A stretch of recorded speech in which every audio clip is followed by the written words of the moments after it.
Today is day 3 of my 100 days of consistency. And here's the exact quote you need to hear today.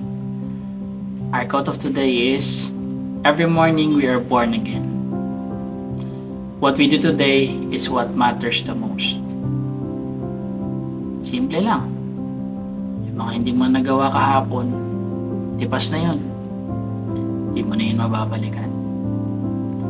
Pero yung ngayon, kontrolado mo pa. Kaya hanggat kaya mo pa, gawin mo yung mga bagay na alam mo makakabuti para sa'yo. Parang tong challenge na to. Ang dami kong planong ginawa.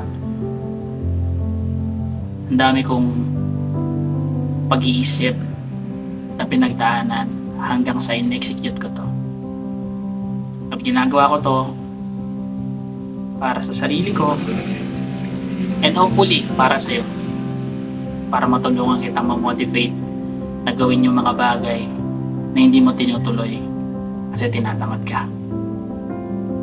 That's all for today. See you again tomorrow. Bye!